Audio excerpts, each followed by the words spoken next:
Hello, everybody.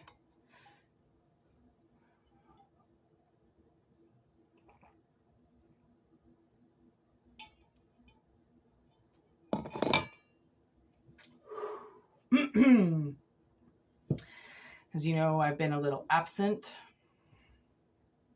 Lots going on. Okay, lots going on. We're in some pretty heavy energy. It's raining right now. And it really shouldn't be raining in February, but blessed be.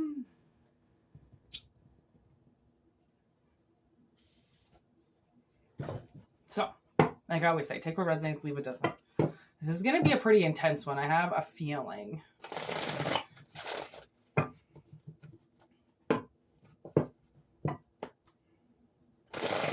And I'm pretty sure it's almost the full moon. If not, it is the full moon right now. I'm looking at the full moon on that card right there. And then I just heard Eminem. Something has peaked. Okay. Here we go.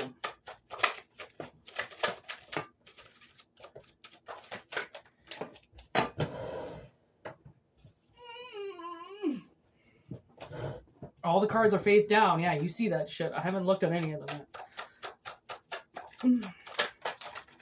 Whoa. Okay, there was a couple. The only card that flipped up. Whoa. That's intense energy. I guess that's what's going to carry the reading. Whoa. Whoa. You know what I just heard? Somebody was an eyewitness to a murder. And it's funny. That is so ironic. Irony. I started watching Sons of Anarchy again. I usually give myself a year or so break, and then I'll watch it all again. And well, maybe 6 months. When was last? I think the last time I watched it was June of last year. So it's almost coming up to a year. Right? It's not that far away. It's 8 months. And I'm at the part right now where, if you've watched it, I don't know if you have or not, but I'll try to describe it as best as possible if you haven't seen it. These two guys, Opie and Bobby, and actually Jax was there too. They go and they kill this, I think he's the mayor or something. I don't know. His name's Hefner. They go and they kill this pretty politician, public known figure. Okay. And there's an eyewitness that saw them, and they go and what's so fucked up about it is that I don't understand why they didn't possibly think that anybody could have looked through their fucking windows and saw them do this. But there was this girl, and now they're trying to pin it on somebody, but somebody saw them do it because when they killed this guy, it was outside. And this girl was looking through her curtains, but she's a young 16-year-old girl. She called the cops and she told them what happened. She was just being honest. And then they tried to kill her, which is completely fucked. But anyways, it's kind of a good show. I'm trying to get my sister into watching it, because it's I like the politics of the gangs and the districts, and you learn a lot to surprisingly, and it's completely corresponding with this reading that I really feel somebody was a witness to something, and look at a twist of events, because what ends up happening because of this witness, right? They go after her. And they try to figure out who it is, and then they find out where she's in witness protection, and then they go and they kill her. And look at this ghost. And it says right there, the past, visitation, right? And why are they going to kill her? Because of what she saw happen in the past, right? This is, ooh, what? The back off card, stop, and the big Cancer. I did this card, the Cancer card, because the way that I saw it was there are so many people that have cancer growing inside of them, and they have no idea. They're out living their lives, and they're not going to their doctor's appointments, and they're not listening to their health, and they're not listening to their body, and it's growing and growing and growing. And you know what? A lot of people think that what they say, I would know if I have cancer. I would know if there was something wrong with me. And it's so ignorant. It's such an ignorant way to see life, because there is no way if you had cancer, you would know. You'd have to be in stage 3 or stage 4 by the time you notice this shit. And by that stage, sometimes it's you can't fix yourself after that. It can't get taken out and gone. It's going to haunt you forever.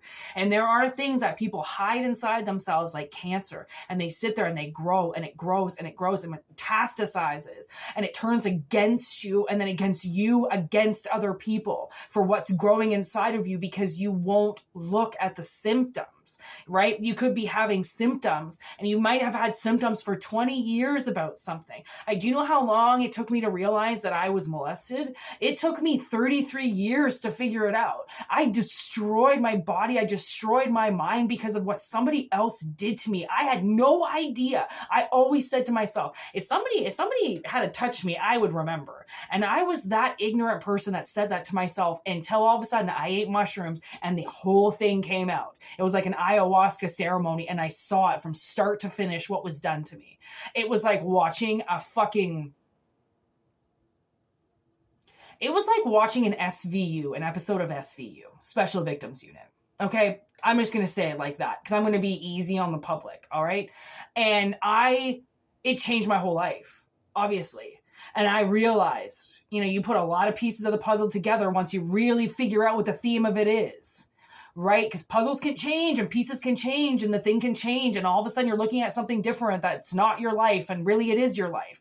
Right? And the things that you do and the actions that you do to yourself and to others around you because of the pain that's growing inside of you. Right? You have to address that cancer. You have to address what's doing this to your system, what's breaking you down, what's forcing you into this life.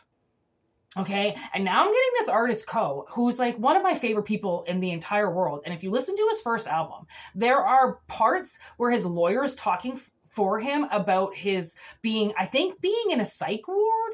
He busted out of a psych ward, or like a hospital or something like that. And they tried to like detain him and they tried to like pump him full of pills and like the things that they did to him. And he just kept running away. And like, yeah, I've been thinking about him a lot lately. And like, because a lot of times, like when people go through trauma, right, that's so bad in their childhoods, their early adolescent and their adulthood forms the rest of their life. And if that's not on a good foundation, you end up on the streets. You end up pilled up. You end up coked out. You end up fucking, oh my God, the life that you end up living is so fucked. I mean, the road that you'll go down to make money, like you no longer care about authority because what's been done to you has never been justified. So why give a fuck about authority? Why give a fuck about the law if the law never did anything for you, right? Like that life of chaos it leads you down is, I mean, it's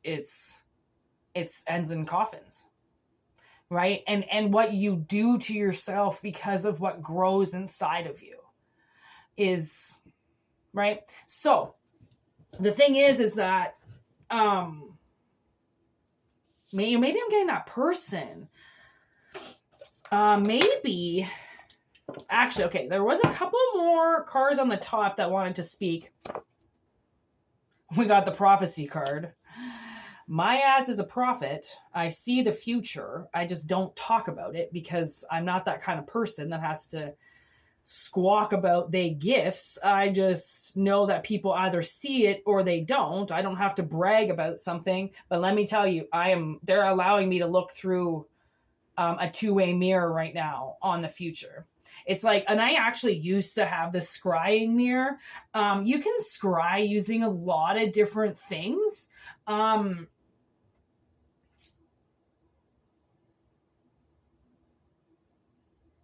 Honestly, you know what's so weird? So I just wrapped this crystal the other day so I could wear it. I put a little thing on the end of it so I could hook it on to, I've got one on there right now. It's just an amethyst stone. It just helps, right? But I just looked at this amethyst and, which, I mean, you could scry using a crystal very easily. It's basically whatever you see first is what you see. I just saw a theme park. I don't know why, but I just saw a theme park.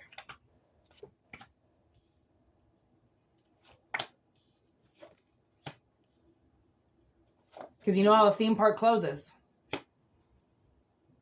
They have to close for the winter. I knew it. Okay, so I wanted to get to this exit card because that was the last card that kind of flipped up, but then they all went back into the deck. So I really wasn't sure if they wanted to be seen or not, but actually, yeah, a lot of our energies in this hangman right now, which makes sense. A lot of people not really being able to move because they have to hang in such awful energy to get the truth out because they're a witness to something. So the way that I see it is almost like you could be the witness. You could have been the witness to a crime, okay? And it keeps revisiting. Maybe that's what that Cancer is. Yeah, like it just keeps revisiting you and revisiting you. You could see it in your dreams or something. You keep seeing something happen, but maybe you're not in the picture. Maybe you're just seeing it. And that's another thing, is the way your dreams might be working is if you see somebody go through something in your dreams and it constantly happens, like you're seeing somebody drown or you're seeing somebody being touched or you're seeing, you know what I just saw? I actually just saw a grown man walk through a bedroom door, obviously going to a kid's room. Like whatever, like something is, it's like something is like blocking somebody's third eye into seeing what happened. You know, and maybe that's what's growing inside of you. And you're seeing it happen to somebody else, but you're seeing it over and over and over again because that's what happened. And the thing is like the way that third eyes work. I mean, somebody always sees somebody do something, like whether or not you're seeing this vision through like a dog's eyes, or you're seeing this vision through a cat's eyes, or a picture. You could be in a picture on the wall and you saw somebody do something in that room through that picture. I do not like pictures.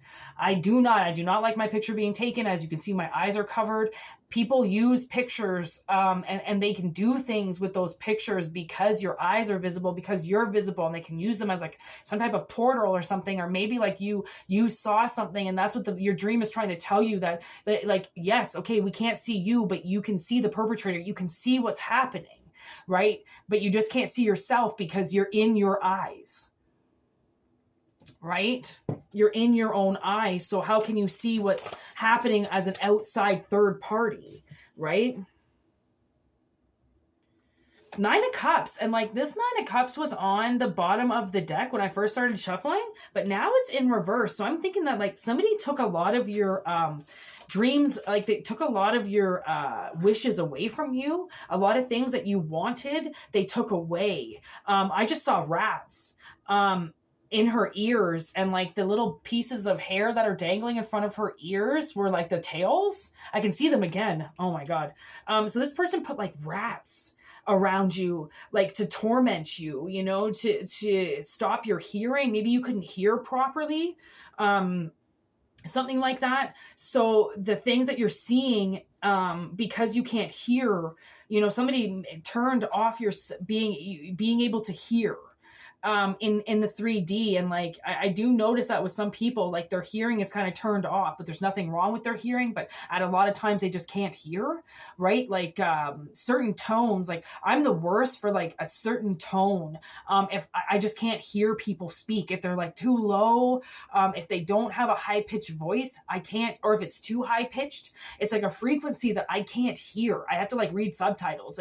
Like my hearing is so weird, but then it's like ultra sensitive. I can hear something happen downstairs because it's like I have like an inner ear that's huge that I can hear all my surroundings. But when I have to hear something close up to me, sometimes I won't hear it.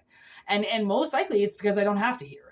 Right? That's also another thing. It's like maybe this person, you know, they took a lot of things away from you that you wanted to hear, like a 4 of Wands, like a 6 of Pentacles, like a 9 of Swords. This person puts you in a lot of like anxiety, okay? And it's over with. Whatever's been growing inside of you, you're cutting the tails to. You're cutting it off, okay? Because the time is up. Okay, the jig is up. And false advertising, yeah, for sure. False evidence appearing real. It's like somebody's been living in a lot of fear because they put a lot of illusions around you because you can't see what's going on. right? They've taken your ability to be able to see and to be able to hear. It's like they've taken your senses away from you when it comes to them, right? They're the hidden, that's what it is. They're the hidden cancer. They've made it so then you can't hear them or see them or know that it's even in there. You just assume it's not happening because you probably take really good care of yourself. So why would you think that there was something invading you if you've been so good at taking care of yourself? Right? So this person has illusioned you. A lot of giving your money away, okay, or not spending it at all, not allowing it to grow at all, and taking a lot of victories away from you. And that's what you're separating from. This person did not want you to live a good life. Okay, you've been hanging in really, really bad energy, and it's time that the events of this, of your storyline be changed. Ooh, nicely done. We got the 4 crystals and the chariot. We're moving forward, but it's unfortunately a little bit dark where you're going, but it's just because you don't know where you're going, it doesn't mean that you're not going to a great place, right? 4 of crystals, a lot of money. 5 of crystals. It's like the scarcity. They kept you very scarce, money very scarce, with you not being able to grow it or build it, right? That was the victory. Like if you've never really been able to have like a stable job or a stable environment around you, it's this person coming in and messing with you, definitely messing with your equilibrium, throwing you off your path, right? Throwing you off where you need to go. And you're now leaving them behind. Like you've moved on now with victory that, yeah, okay, you don't know where you're going, but just because you don't know where you're going, it doesn't mean that you're not going to receive a lot of things that you want. Right? 8 of Cups, grabbing a hold of some of these things, right? Nailing yourself into place and grabbing a hold of some things that you really want. Okay? Which is Page of Wands with the Empress and the Page of Cups.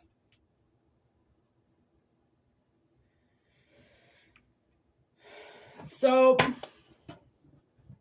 I mean, I guess for you, a lot of this, oh my God, another page.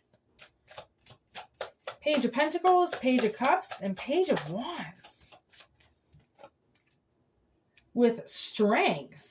I mean, there are a lot of things coming to you. I see a lot of things being handed to you now.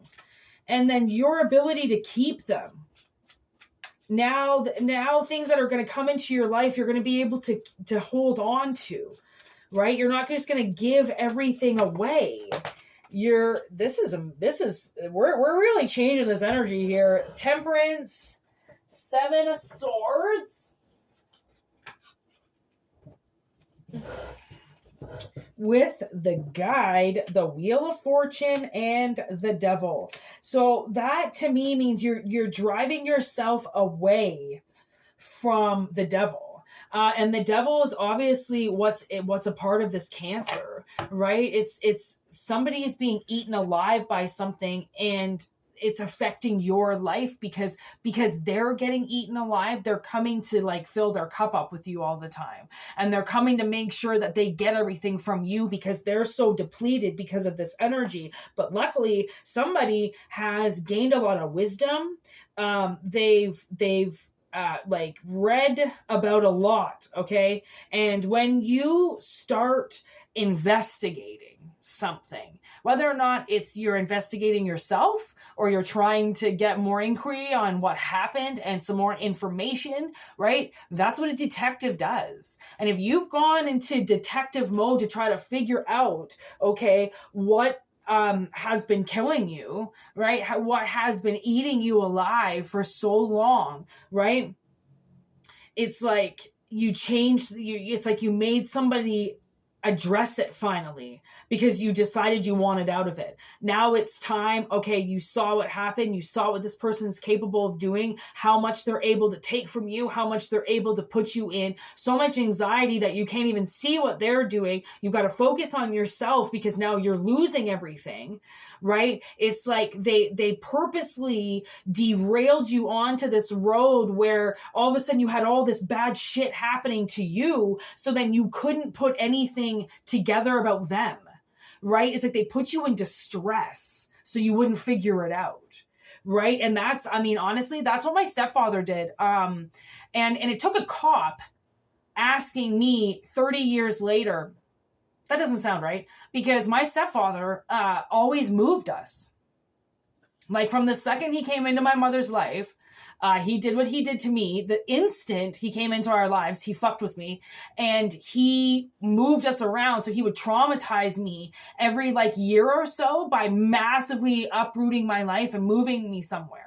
And then that would be the trauma. So then I would take off the energy of him. Like he always knew when I was starting to get on his track again that something was wrong, right? And then he would get me off that track again by distressing me as a child. So then I now go to him for comfort as opposed to expose him for his evilness, right? Which is what the devil does. I mean, the devil jumps into people. It knows what it's doing. And you realize his third eye's lit up, because that's what happens, right? Like that's what happens when something comes into you. They then look through your third eye, and they're using this dark presence. They're using the dark shadows. They're using the darkness to do something so that nobody notices what they're doing. And as soon as you start to shine the light on them, poof, something has to happen. They've got to end up being rushed to the hospital, or they, fucking do something, you lose your job, or you get into a car accident, or like something, or like they'll turn completely narcissistic and fake a heart attack, or say that they need to go to a doctor and go on more depression pills. Like whatever somebody can do to derail the truth from getting to their doorstep, people will do, because they're manipulative as fuck. They know when their ship is gonna sink. So what do? They start popping pills, start popping Xannies, start popping things, so then all of a sudden you'll feel sorry for them again because they've got to take pills. What the fuck? Don't ever feel bad for somebody having to take pills. Like, unless they just came back from war. Okay, I never took depression pills. I fought that thing dead on. Why would I want to comfort it and go, it's okay that this thing is ruining your life? I'm just going to null all your senses so you can go to work. No. I was like, fuck that. I want to kick this thing's ass. Why do I want to tranquilize myself? What is that going to do for me? It's going to carry my haunts, carry my nightmares until what? I stop coddling myself?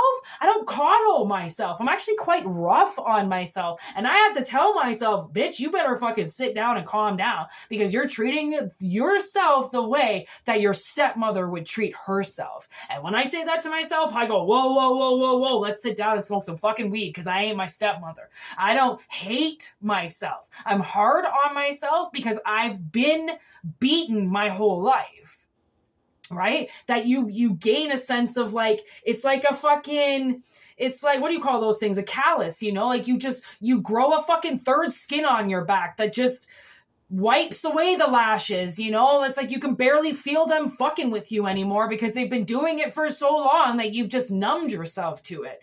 Now I can hear Chester Bennington. I've become so numb. Like when you become numb to what somebody's done to you, they've fucking conquered you. They've beat you. They've battleshipped your ass, man. They knew what they were going to do, and that was to take all your spirit away from you. And like, that's what fucking the white man did to the brown man a very long time ago. Stripped their kids out of their homes, covered them in kerosene, scrubbed them, and told them to stop believing in their spirits and to stop believing that there was another dimension out there with your ancestors and your connection. Like, they robbed these children of like their spiritual beliefs. Why do you think they did that? They didn't want them to grow up knowing that what they were doing was corrupt. I mean, it makes sense. I'm not saying I agree with it, fucking by any means. But by the white man, that would make sense, right? Like, if you can't burn them alive, you might as well douse them in kerosene and try to scrub it off like the idiot would. Like, like, this is what's been done to you. It's like something's been like, and it's like, honestly, I can see this YouTube post where these cops, because like these cops are like able to like upload their like chest videos now. I don't know how that's legal, but anyways, these cops come up to this door, and these kids are fucking screaming, like they're yelling, "Mommy, no, Mom!" And then finally these cops are fucking banging on the door, and this fucking fat loafer of a fucking woman comes to the door, and they're like, hi, yeah, we can hear your children screaming. And she's like, yeah, they do that. They're loud and obnoxious. And these cops were like, finally, like the kids came like into view or whatever. And this poor baby had so much like shit in his diaper that it was like down to his knees and he could barely keep it up. And these cops were like, what the fuck have you been doing? This lady's like, it's all my kid's fault. Just blaming it on her poor little children that she was completely abusing at the time. And I'm just like, yeah, that makes sense. Why wouldn't you blame it on your kid? Let me guess, your kid just wouldn't stop? That's kids. Like, you're supposed to be better tempered than them, right? You're not supposed to have a temperament of a 3-year-old. You're supposed to be able to calm down a 3-year-old if you want to be a fucking parent. But people don't become parents because they want to be. They become parents because they want to control other people. And that's what's the sad part of it. If they just controlled their damn selves, they would never want to have kids because then they realize they got their whole life to go, all by themselves and never have to pay for anybody.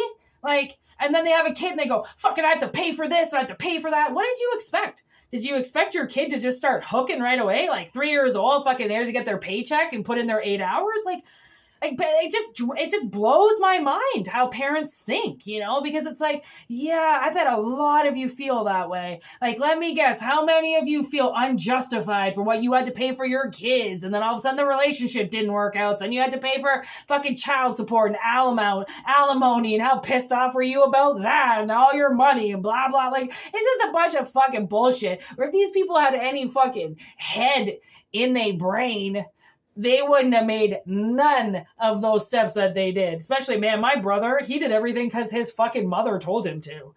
Like, he got married to a woman he didn't even like at the time because his mother told him to. He got $100,000 a year job because his mother told him to. Then he became an alcoholic and almost fucking died because his mother wanted a good life for him. Like, oh my God, I just couldn't believe it. I was like, oh my God, Matt, you've got to understand. Like, she is massively abusing me. Like, you know this. Like, you know what your mother's doing. Like, that is not love. That's not support. That's do this or get out of my house.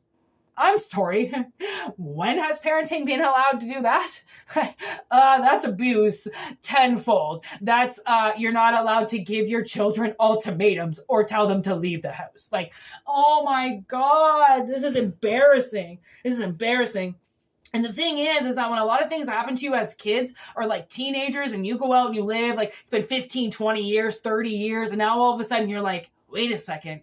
I went through this and this and this, and my parents are still acting like they fucking God's gift to this God green earth. Are you fucking kidding me? Like, they want a parenting award for what they did? Wasn't I alone majority of the time? Who the fuck cooked for me? Oh yeah, I remember those welts on my back when somebody told a lie about me and then my father didn't fucking believe me or like didn't want to talk to me. Like, I mean, things that happen to you and you start opening up that door when you're an adult. I mean, the answers that come fucking flying out are unbelievable. Like, because all of a sudden now you've got the spotlight on the right person, on the right theme, you know, like you no longer are putting the spotlight on yourself so that everything is your fault and you did this and you did that. Fuck that. You came to the realization that you did things that you probably shouldn't have done. But guess what? You did things that you probably shouldn't have done because you weren't raised properly. These people were not there to help you. These people weren't there to give you good morals on what to do on situations. They bailed on you. They called you crazy. They walked away from you. They said, do this or fucking leave. What were you expected to do?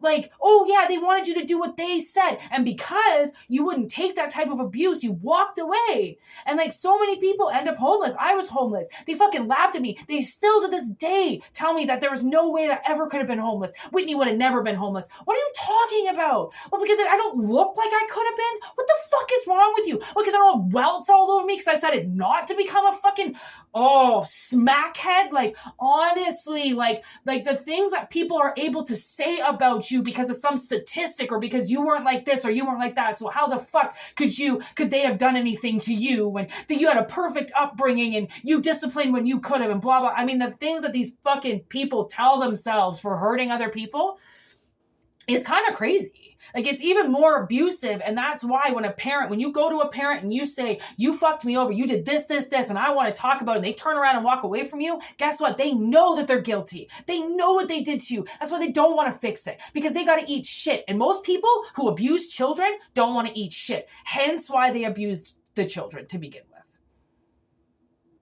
wow, this was an incredible reading. Like, I have to say, like, this was, somebody's really getting out of the whole, like, mental block of somebody, of somebody that has been metastasizing in them for so long, growing in them and growing this hatred in them. And it's like, what did you think was going to happen? Like, if you went against this, like, what was this villain, expecting to happen? You go after a person, eventually that person is going to learn how to defend themselves, and then they're going to learn how to attack. And that's what's going to throw this person off, was that they were never thinking. They just thought you were going to keep defending yourself. Defend. They never thought that you were going to come at them with an attack. Ooh, my eyeball just got like super itchy. Like, and that's an amazing thing, because that's what beats a bully, is all of a sudden the bullies or the bullied realize they're being bullied, because most people don't know. I had to read an R.L. Stine book, a children's book. It was 12 years and under. I had to read a book to figure out what a bully really was, because I've been bullied by my stepmother my whole life. Since the day she walked in, she bullied. She pushed two little girls over and then went to my father and said they came at me, so I ended them. That's been her mentality. And she's always been able to control my father, because she says there's two of us. So because there's my sister and I, she says it was always 2 against 1. We were against her. We've only now realized that we had to go against her. We had no idea that she was the main problem. We thought it was so many other things, but that's the funny part of it. My stepmother always told me that I needed therapy. You need therapy. We'll set you up with a good therapist. And what I didn't realize was that actually I really did need therapy, but I wanted to go to therapy with them. She refused. Why do you think that is? Then through therapy, I realized all of the things that my stepmother did to me, how much abuse that she actually sustained, like I sustained because of her. Like, she traumatized me multiple times by lying to my father right in front of me, so my father would get angry and pissed off at an 8-year-old. She always acted like a victim. And now I've realized that. So that's what I've had to say to her. Like, your dreams came true, bitch. Like, you wanted me to seek therapy to fix myself? I did. Guess what I realized? You were the fucking problem. I took responsibility for the things that I did, but I also had to realize that the things that I did were a reflection of what she did. She was the adult. She acts like my sister and I were the ones that bullied her this whole time. When my sister and I were like, I was like 6 or 5 years old. I think my sister was 7 when we first met Cindy. And like, I didn't even know what a bully was. Like, I was a traumatized 5-year-old from being molested from my stepfather. Do you know how scared I was on a daily basis? I had my sister. I clung on to my sister for dear life, my whole life, because the one time I got separated from her, I got molested. Could you imagine what that did to me? I wasn't in school yet. She got to go to school. I got to get molested. That was just the way that it fucking ran, because I was the one at home. Okay. So I clung to her. And because I clung to her, I almost got kidnapped. But because I had my sister with me, they didn't take me and we ran away. Like, do you understand what a traumatized child goes through? I didn't have time to hate my stepmother. I barely had time to keep it together as a kid. Like honestly, when you go back, like, there are so many things that happen in people's childhoods that ruin them. And then what parents do in order to hide behind their actions and blame it on their children is just like, oh my God, man. And it's like, honestly, an SOA last night too. One of the guys got put away in prison for 5 years, and then his wife is just being a bitch, and she's threatening to take the kids away. And then finally he goes up to her and he's like, why did you stay this whole time? Why did you stay while I was in jail for 5 years just to throw it in my face afterwards? And she goes, well, the kids were babies. And he goes, don't bring the kids into this. Because so many people want to blame things on kids. Well, the kids, you're the fucking adult. if there was an adult in the room, don't ever look at a fucking child and blame something on them. Like, that is so wrong to do. And I swear to God, I speak for every child out there that has been blamed for something because their parent couldn't take responsibility for their actions. So they blamed a child, a vulnerable being who has no idea what's going on. And this person has metastasized in you, and this past has grown inside of you, and now you must release it. It has to go. There is nowhere for it to be in your veins anymore. So it's leaving. And don't be surprised if you get some cysts. Okay, cysts are usually can be in people active energy that's inside of you coming out through an infection, right? Because energies do get inside of you and they do grow and they feed off of you. And the only way that the human body can get them out sometimes is through skin, right? Unfortunately, you can't poop it out or pee it out, then it's got to come through the skin, and it comes through the skin as an infection. It's a material, because energies are materials. They're made up of something. Just because you can't see them, it doesn't mean that they're made up of nothing, right? And I think that this person had the ability to grow inside of you for a very long time, and what they did to you was ruin your life. And when people do that, they deserve, at the end of their life, like, obviously it's this person's end of their life. It's the end of their road, I just heard. And now they're having to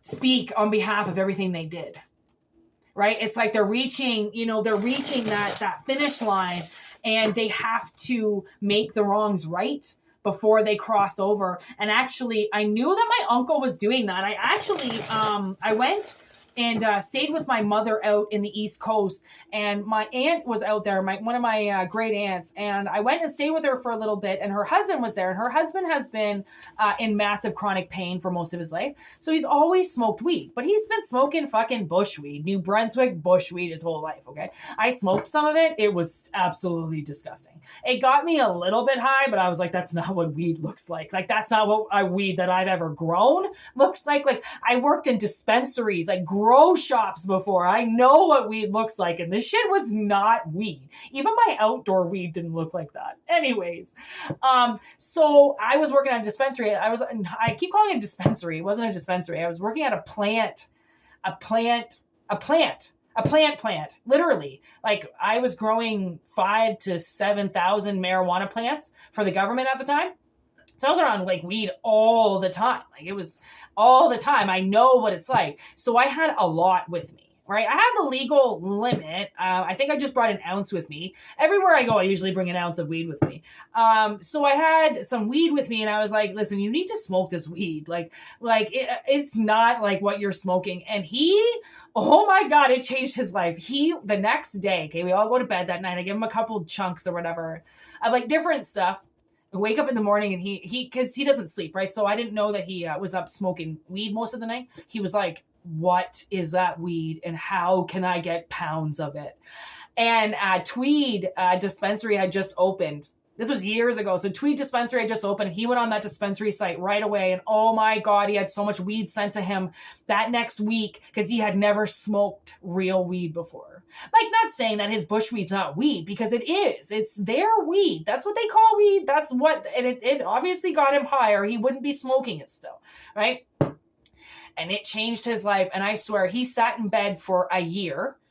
He had a really bad knee problem, so he didn't really move around a lot. And then he died the next year. And I was like, you know what? I swear, I went to visit him to bring him weed. Like, for him to have his last year smoke the best, highest THC level possible of weed. And it just gave him the best last year. And I remember thinking, all right, so he sat in bed and he figured his shit out, and then he left. You know, he didn't need to be here anymore. Like, my aunt can be taken care of by somebody else. Like, she didn't need to do this job anymore of being here, but he had some scores to settle. And he couldn't settle those scores because he was in so much pain that he had to physically be in his body all the time. But once I relieved him of that pain, he was able to astral project out of his body and go make the wrongs that he did right. And then he died. And I'll always, that was when my uncle died. And I did the ayahuasca ceremony about a month later. It was my uncle who showed me what my stepfather did to me. And he said nobody else would show me. And it wasn't my uncle. He was never around. Like, I don't ever remember seeing my Uncle Dick ever when I was a kid. So it wasn't him who did it. But when he brought me into the vision, me and him were standing side by side, and there were two people. There was a little girl and an old man on a bed. Well, not an old man, my stepfather. I mean, he's like 20 years older than my mom. So he was like 60 when he did this to me. That's what I saw. That's what my uncle brought me into a vision so I could see it. And then that's where everything came out. My uncle, once he died, changed my life. I didn't really see him. He lived in New Brunswick for most of my life, and I never saw him. I would go and visit him as a kid sometimes, and like he would take us ATVing, and he was such a nature man, and he just loved being out in nature, and he loved being outside, so he just constantly would like keep my sister and I entertained when we were kids, and he was such a great man. And then I just didn't see him for 20 years, and then when I did, he was basically on his dying bed, and I gave him the best weed that I possibly could, and then he came back, and he showed me what nobody else wanted to. And how can I not believe that? Like that was a big, like a huge changing point, because when I went through that whole thing with my stepfather and I tried to talk to them about it all and the way that they reacted, I was like, that's 100% true because of their reaction as well. And, you know, when people do things to you, like you might have a loved one that's passed over that comes to you and gives you a vision. And that vision is huge because they're giving it to you because they've seen it. They've now crossed over. They've seen all the family tapes. They've gone through everything that their family has gone through, their bloodline. And now they have to go and make the wrongs right. And that's a lot of what we do when we die. Like, that's why a lot of things that you do here when you're alive mean something, right? You've got to create that karma for yourself so then you don't die with all these unspoken words. Like, you know how many people, you know, they die, they're about to die and they're like, I wish I would have said what was truly on my mind. And I wish I would have told people to go and fuck themselves when I had the chance. And like, I mean, I live by that code. I constantly tell people how I feel. I never wait for the next moment because there might not be a next moment. I have to tell people what's up at that moment. So then if anything happened to me, I don't carry it to the grave. Why would I want to carry anything to the grave? When I die, I want to get the fuck out of here. I don't want a whole bunch of shit holding me back so that I can't get to the fucking glory land again. Like, no. You know, I'm the kind of person that, like, if you say you were in school and you got given a whole bunch of homework, but you had a month to do it because you were off, I'm that kind of person that would just do it right away. So then I had the entire month to just not worry about it. Like, I never, because I had so much worries all the time. I was always constantly worried about what my stepmother was going to lie about to get me in trouble. I was constantly worried that my stepfather was going to take me away. Like, I had so much anxiety as a child. Like, I've had gray hair my whole life. Like, since I was probably 10 years old, I've had gray hair. And I've been so massively stressed out that I don't even know what it's like to live a stress-free life. I have no idea. I don't know what it's like to just relax and chill when all my stepmother has done is relax and chill for the last 10 years off my fucking dime. So, huge message. Take what resonates, leave what doesn't. As I said, I actually physically have to stop talking now because my throat is starting to hurt and I haven't talked this much in a long time. So I got to shut this off. But yeah. Take what resonates, leave what doesn't, and I hope you guys get the closure that you need. You know, this are channeled messages. It lines up with tarot. You know, not everything is as serious as you need it to be. Like, this is pretty super chill, and you know, like, I'm just trying to say, don't take anything that doesn't resonate, okay? Because it could resonate with so many people on so many different levels at little increments at a time. So remember that. Personal readings, whitneymoonshine@gmail.com. And memberships $4.99. We're doing a membership reading right after this. So y'all look forward to that. And peace out. Thanks for watching. Obviously, thanks for all the comments and subscribes. We're definitely going places. So peace out.